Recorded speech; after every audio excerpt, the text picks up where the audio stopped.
O talianských autách si môžete myslieť, čo len chcete, avšak jedno sa im uprieť nedá. Taliani skutočne ten dizajn vedia. Dôkazom je aj dnes predstavená Alfa 147 v jej najvyššej, najchrumkavejšej a najexkluzívnejšej verzii GTA. Takže vítajte pri ďalšom dieli príbehy aut, dnes Martin a jeho Alfa Romeo 147 GTA.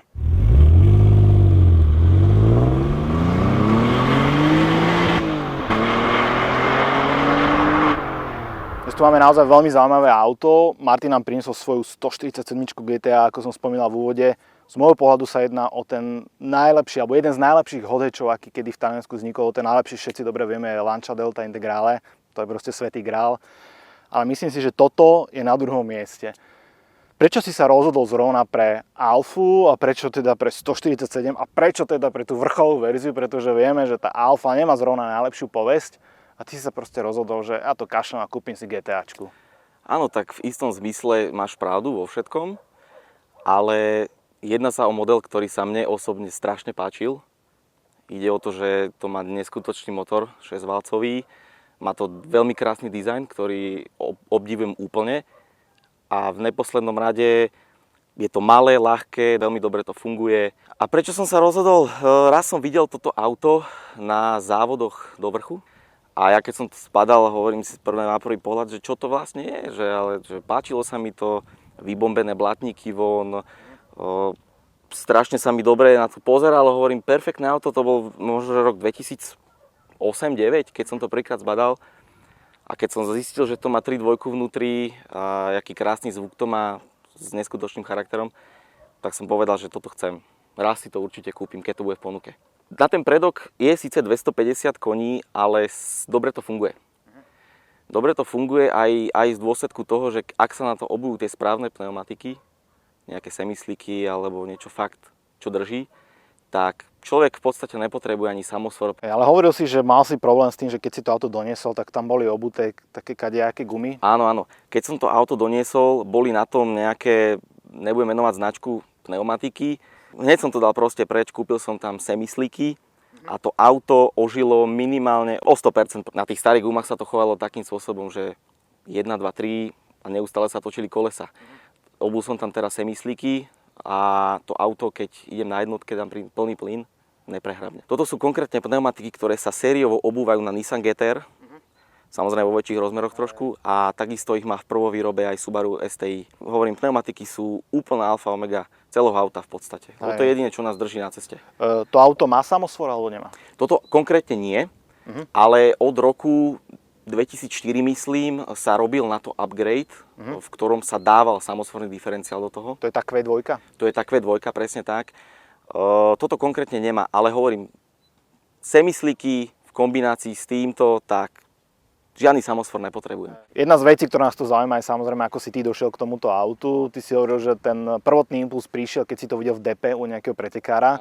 Potom asi prešiel nejaký čas, kým si dorástol, kým si došporil a potom si hľadal, alebo náhoda?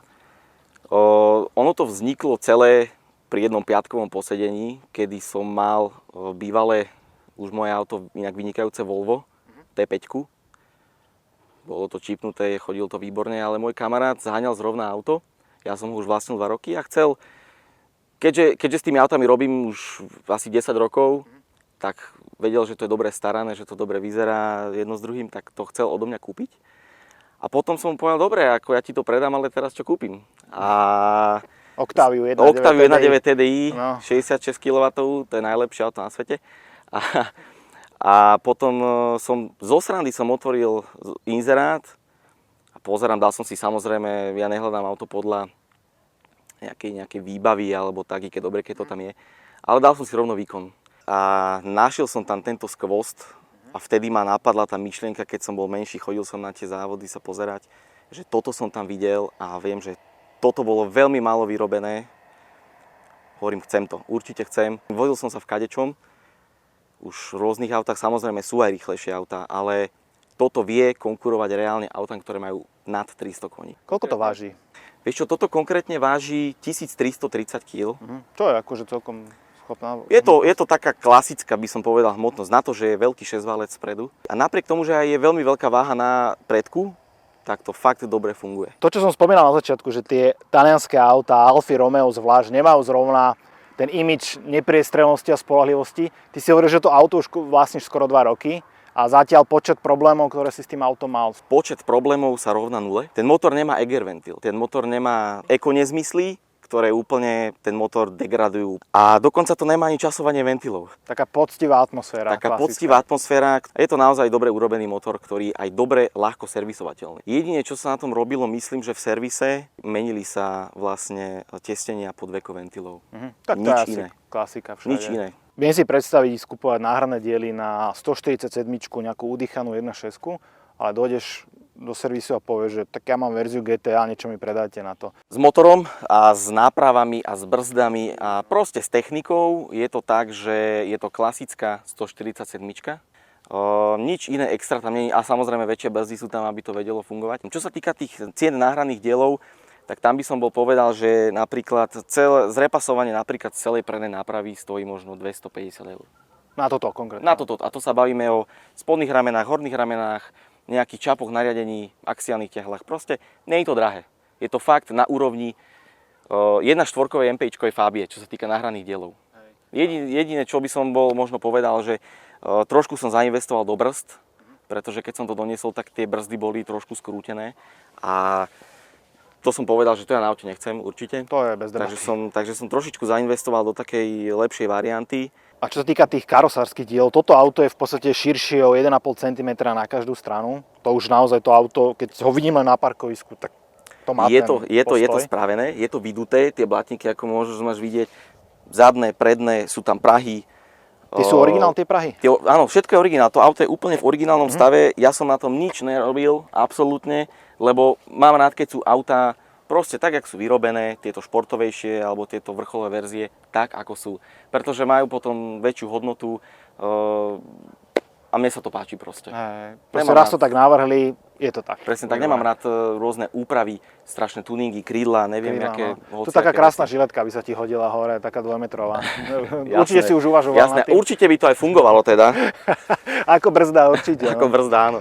A keď sme sa bavili teda o tom svalnatom výzore a tie blátníky, skúšal si napríklad zohnať takýto náhradný blátnik? Lebo toto asi bude dosť rarita. Zo srandy som to pozeral a prešiel ťa smiech? Prešiel ma trošku smiech, lebo skutočne je ich veľmi málo, týchto náhradných dielov karosárskych na to, ale keď človek trošku hľadá, dá sa nájsť. Samozrejme, človek zájde do originál servisu alebo predajne a zoženie to, ale trošku za väčší peniaz. No. Tam nemáš náhodou informáciu, že koľko to je originál v servise? Viem, blatník stojí na to nejakých 400 eur. 400 eur. Čo zase není také úplne, že by ťa odpálil do vesmíru. Samozrejme, keď to zoberieš z boku celé, jasné.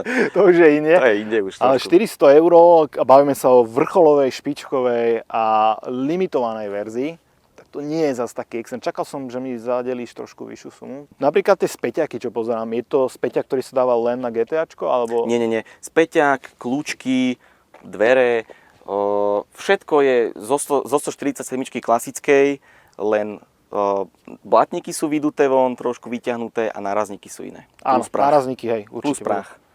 Lepšie raz zažiť, ako 100-krát počuť? Určite áno, tak, poďme vyskúšať. Dobre, perfekt. Tie sedačky v tomto aute naozaj dobre vyzerajú a aj výborne sa v nich sedí. Ako toto naozaj mám na Alfách rád, že to ma ešte nikdy nesklamalo. Čo celkom pre mňa taký nezvyk je tá prístrojová doska. Je tu ten centrálny nejaký panel a celkom zaujímavé má tá 147 vyriešená aj to vybratie toho interiéru pred spolujazdcom. Bavili sme sa aj o tom v prestávkach, že ten materiál, z ktorého je to urobené, je taký špecifický, že na tom nie je vidno vôbec ani prach. Mne sa to páči, ja hovorím, tam tu stačí len prachovkou pretrieť trošku palubovku a si úplne v kľude, nemusíš to leštiť všelijakými leštilami alebo niečo. A hlavne sa to neodráža do čelného okna, čo si veľa ľudí neuvedomuje, ale toto je naozaj plus. No až pri tej akcelerácii počujem ten 6-valet, takže to je už síce ideme po dedine veľmi pomalo, maličké otáčky, ale už to dáva tak tušiť, že pod tou kapotou asi nebude 1.6. Nádherný zvuk to, mne sa to tak strašne páči a najlepšie, keď ideš do nejakého tunela v sítine, tam si to trošku vyprášiš to pavúky z výfuku a ideš ďalej, takže občas by som chcel byť takým tým údržbárom v sítine, lebo tam čo chodí aut a každý to tam presne takto skúša.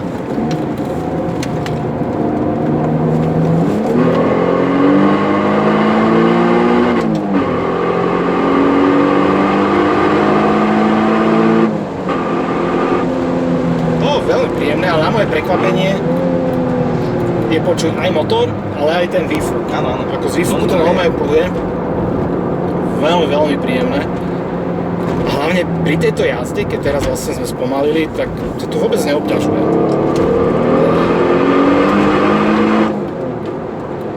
Veľmi pekné.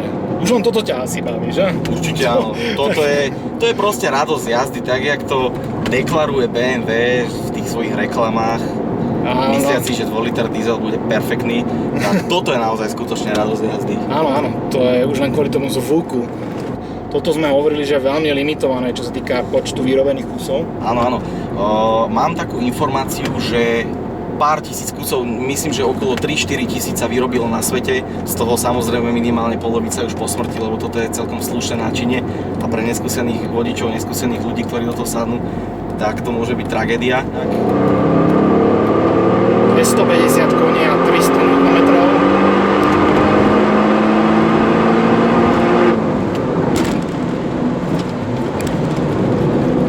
U toho motora sa mi celkom zdá, že nemá nejakú takú vrcholovú, takú špičku niekde na vrchole, že jednoducho, že celý čas nič a potom to začne ti ťahať za volant. Presne práve preto, pretože v tom není časovanie ventilov. To je staré železo, ktoré má obyčajnú váčku hnanú cez remeň, bez akékoľvek hračky na to primontovanej.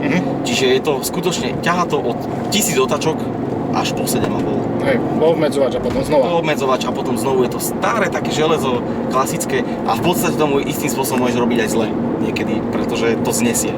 Hej, ale zase čo neznesie, tak je zanedbanie servisu. Presne tak.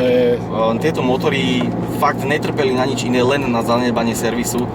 Dokonca Alfa na tento motor, hľadiac aj na to, že to je vrcholová verzia, predpísala olejový interval na 10 000.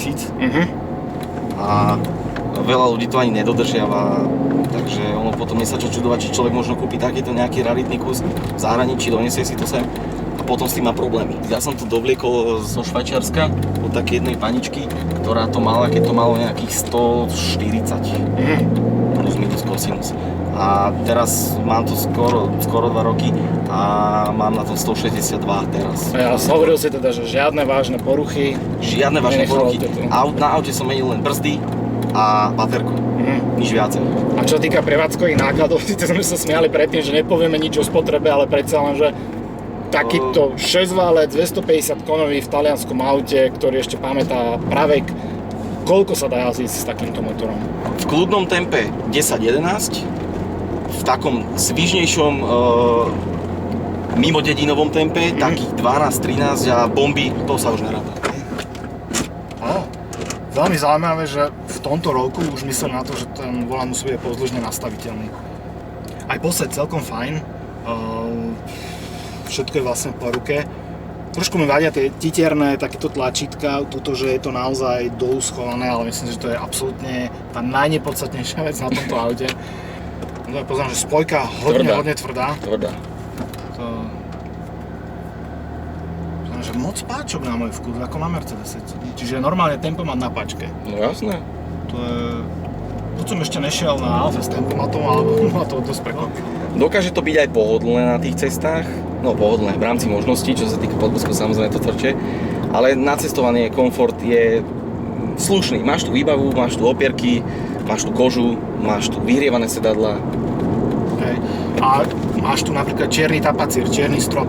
Čierny strop, ktorý sa montoval už od základu. Veľa ľudí si to v dnešnej dobe 2017 prerába, dáva si to a všetci sa tešia z toho, ale toto auto to malo už v roku 2003. Teraz sa plazíme cez dedinu, dosť rozbitá cesta. Schválne teda ideme takto, aby sme to testovali.